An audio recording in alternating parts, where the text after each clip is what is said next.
So the trillion-dollar economy that we all look forward to can become a reality. Thank you for listening.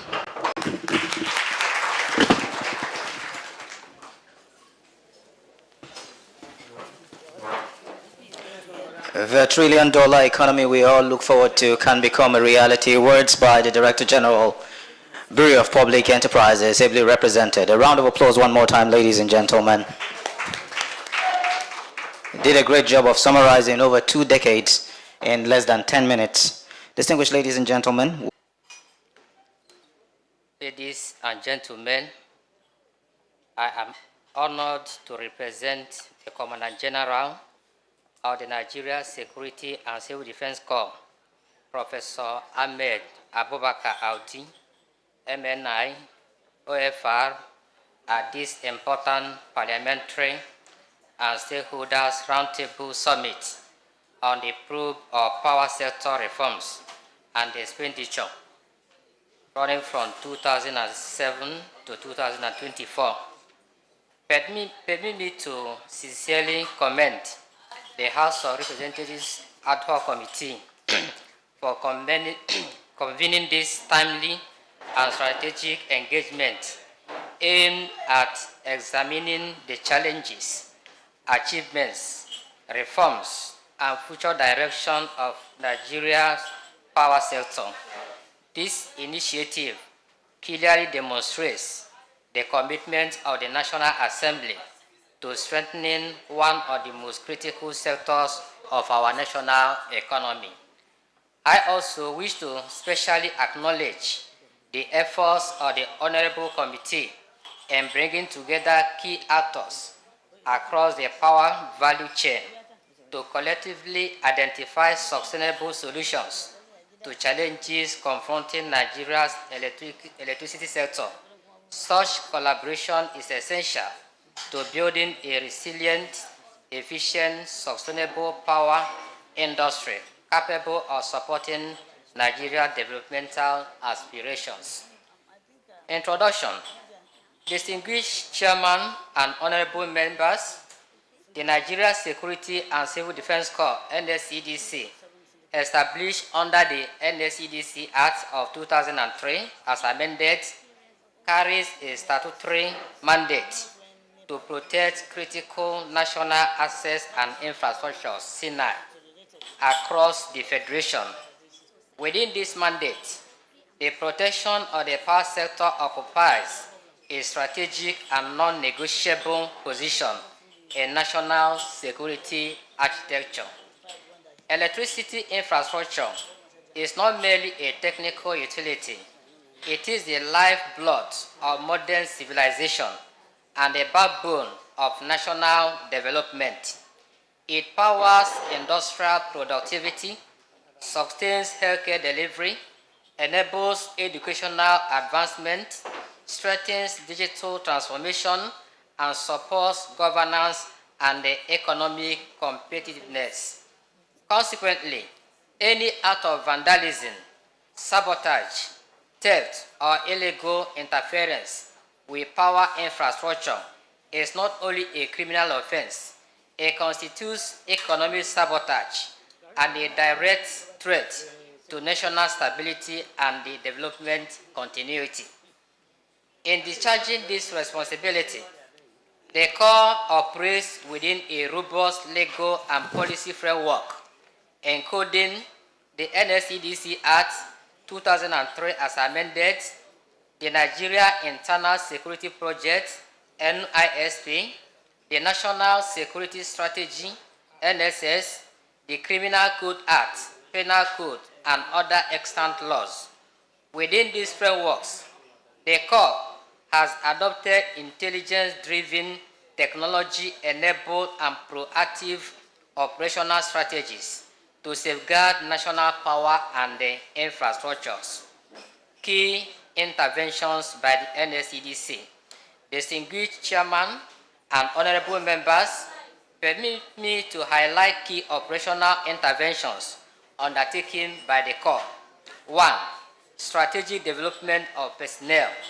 The NSCDC has deployed specialized tactical units across the country to secure critical components of the power value chain, including power generation stations, hydro and thermal, transmission substations, high voltage transmission lines and the towers, distribution infrastructure across urban and rural corridors. These deployments are guided by risk assessment frameworks, vulnerability mapping, real-time intelligence reports. This ensures a preventive security posture rather than a reactive response model. 2. Anti-vandalism and enforcement operations. The course has intensified nationwide operations targeting criminal networks involved in the extraction of transmission towers, theft of armor cables and electrical components, transformer vandalism, illegal connections and energy theft, sabotage of national grid installations.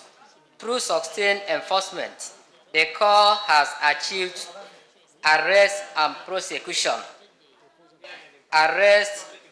and the prosecution of suspects, recovery of stolen electrical materials, disruption of organized vandalism syndicates.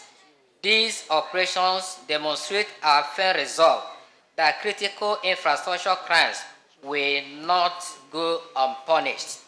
3. Intelligence and surveillance enhancement.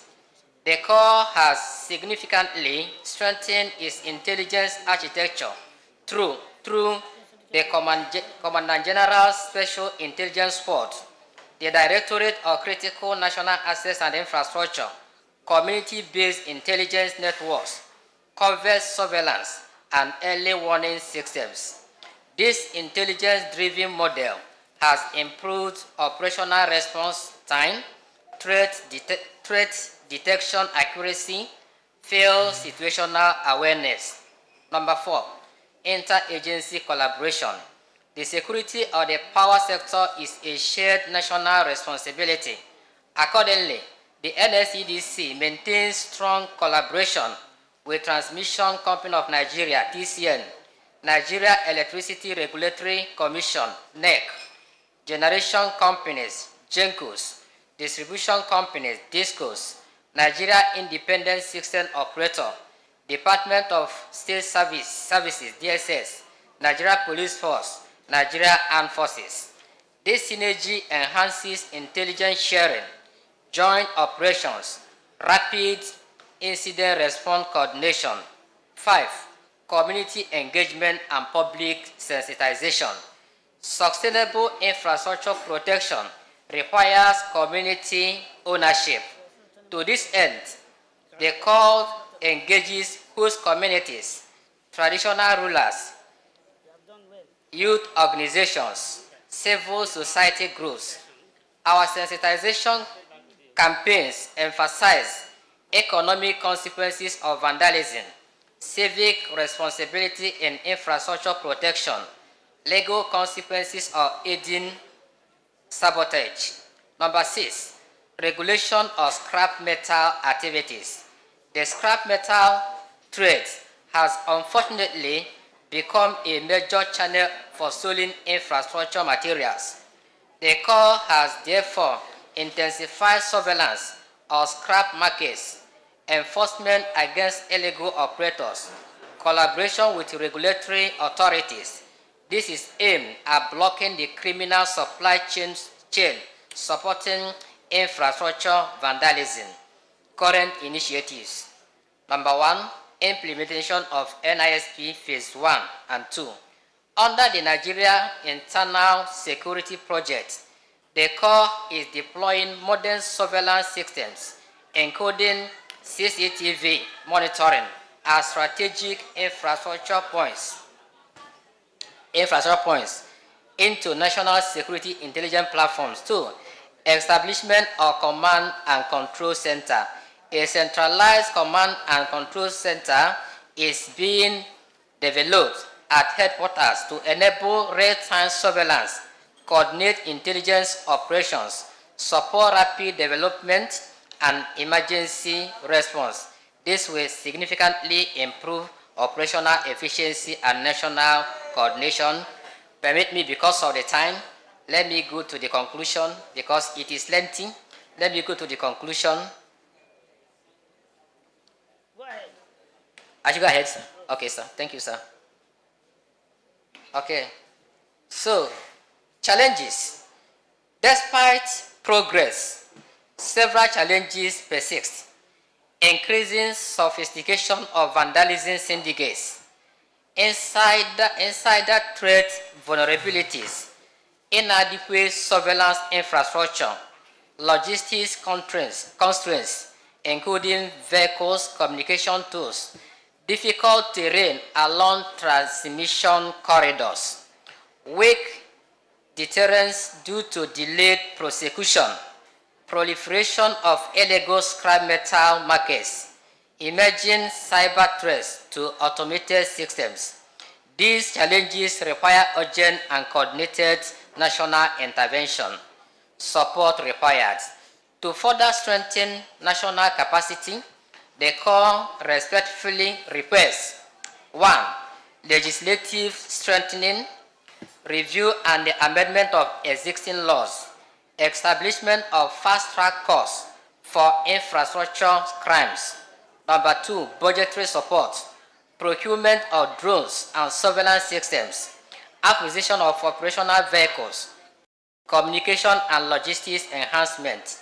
Number 3, national surveillance integration, unified infrastructure monitoring framework, centralized security intelligence database. 4, capacity development, advanced intelligence cybersecurity training, international partnerships and technical exchange. 5, enhanced interagency framework, formalize joint operation protocols, strengthen intelligence sharing system. Number 6, regulation of scrap metal industry, licensing and monitoring of operators, criminalization of possession of stolen power infrastructure materials. In conclusion, distinguished participants, the protection of Nigeria power infrastructure is not merely a security responsibility, it is a national development imperative. A secure power sector is fundamental to economic growth, investor confidence, industrial expansion, job creation, and the improved quality of life for all Nigerians. The Nigeria Security and Civil Defense Corps, therefore, reaffirms its unwavering commitment to the protection of critical national assets and infrastructure through intelligence and the operations, technology-driven surveillance system, strategic interagency collaboration, and community-based security engagement. The Corps remains ready to continue working closely with National Assembly, relevant ministries, departmentals and agencies, development partners, and all stakeholders within Nigerian electricity supply industry to ensure the development of a resilient, secure, and sustainable power sector capable of driving national transformation. As part of our contribution to the work of this distinguished committee, a detailed hard copy of the NSCDC extract report on the protection of critical power infrastructure will be formally submitted to the committee's office in Abuja for its records and further consideration. On behalf of the Commandant General, I thank the Chairman, honorable members of the committee, and all stakeholders for the opportunity to contribute to this important national discourse. Thank you for your kind attention. God bless the Federal Republic of Nigeria. Our holding company for generation companies, GENCOs. Presentation by the Managing Director of Niger Delta Power Holding Company is next, please. Ably represented, the chairman of the committee, esteemed members of the committee, and all participants, ladies and gentlemen, permit me to stand on already established protocols. Unfortunately, I didn't come prepared for a presentation because what I saw on the agenda was remarks but I'll do my best to cover as much as I can, although the most critical challenges, opportunities have already been covered by the previous speakers. So let me first start by thanking you, Mr. Chairman, very specially for creating this opportunity for us. This engagement is, and Mr. Chairman of NERC has just walked in, and I would want to adopt his presentation as my presentation as the regulator of the sector. Thank you very much, everyone. For the benefit of everyone in this room, let me just remind us that the Niger Delta Power Holding Company is the government's own power generation utility company with the mandate to scale power generation and the associated transmission and distribution infrastructure networks. And therefore, we are the implementing entity of the National Integrated Power Project. And I would very proudly say that the NIPP has been the most successful project in the power sector. And I say so for a number of reasons. One is that our mandate, covers the entire power supply value chain. We're the only entity in the sector playing that very crucial role. So our mandate cuts across power generation, transmission, and distribution. And I dare say that every key stakeholder in this hall has benefited immensely from NDPHC, from TCN, from the DISCOs. I see some of the DISCOs here, MD, KEDCO, MD, Kano DISCO. They have all benefited from our projects, interventions. In the transmission subsector alone, we've contributed by installed transformer capacity over 9,000 MVA installed transformer capacity. And also, let me also add, as a matter of fact, the entire 330 kV double circuit line in the southern corridor was built by NDPHC from Afam to Ikotekpene to Ugwaji, Makodi, Lafia, Jos, 330 kV double circuit, all built by NDPHC. In spite of the challenges, we continue to champion, we continue to bridge power sector infrastructure gaps, and we are unrelenting. So I want to thank you all for the immense support. And on that note, dear distinguished participants, let me say that we, the power generation companies, have continued to demonstrate resilience and commitment despite the sector realities and because of the critical importance of electricity to national growth and development. However, we must also know that the challenges before the sector today is no longer merely installed generation capacity alone, but the need for improved coordination, stronger market sustainability, better infrastructure optimization, enhanced gas-to-power alignment, investment protection, payment security mechanisms, and effective implementation across the electricity supply chain. The implementation of the Electricity Act 2023, the emergence of state electricity markets, bilateral trading opportunities, ongoing regulatory reforms, and increasing private sector participation provide a significant opportunity to reposition the sector towards greater efficiency, resilience, and sustainability. In this regard, NDPHC as a strategic national infrastructure and market participant with investments cutting across power generation, transmission and distribution, and grid support infrastructure, we remain committed to supporting collaborative sector reforms, infrastructure optimization, stranded capacity utilization, grid expansion initiatives, and other coordinated efforts aimed at improving electricity delivery and long-term sector sustainability. NDPHC, on behalf of the GENCOs, we really commend the organizations of this engagement and consider the summit a timely opportunity to critically assess, let me borrow the words of the organization, to carry out a forensic examination of the sector reforms, examining implementation challenges, identify structural gaps, and collectively develop practical and sustainable solutions for the future of our nation, because energy shapes the future of development. It is our sincere hope that the outcome of this engagement will strengthen implementation discipline, policy coordination, operational efficiency, investor confidence, market sustainability, and the collective resolve required to achieve stable, reliable, and affordable electricity. We, the GENCOs, remain committed to working collaboratively with government, regulators, operators, investors, for a more reliable,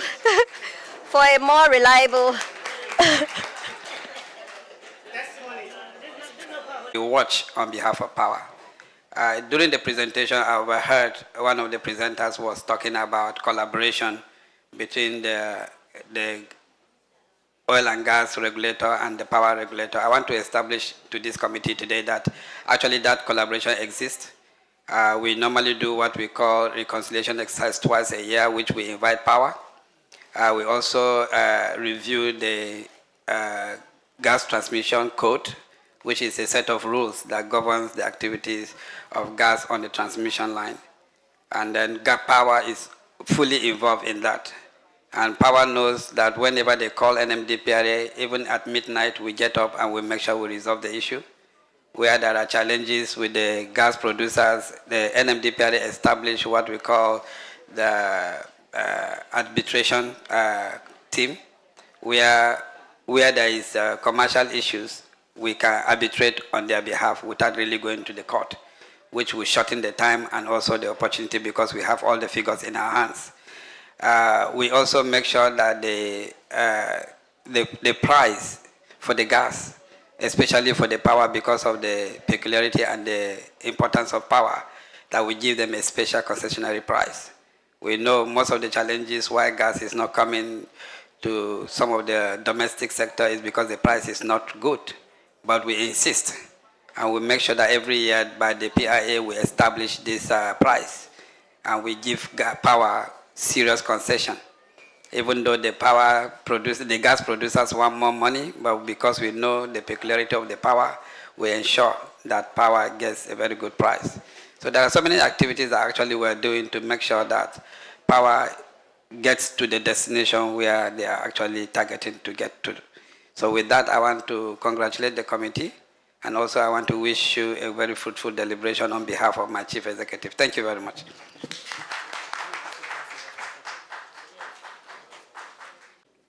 House of Representative, Right Honorable Abba Tajuddin, the Chairman Abbas Tajuddin, the Chairman Committee on AD-HOC on Power Reform, Mustafa Aliyu,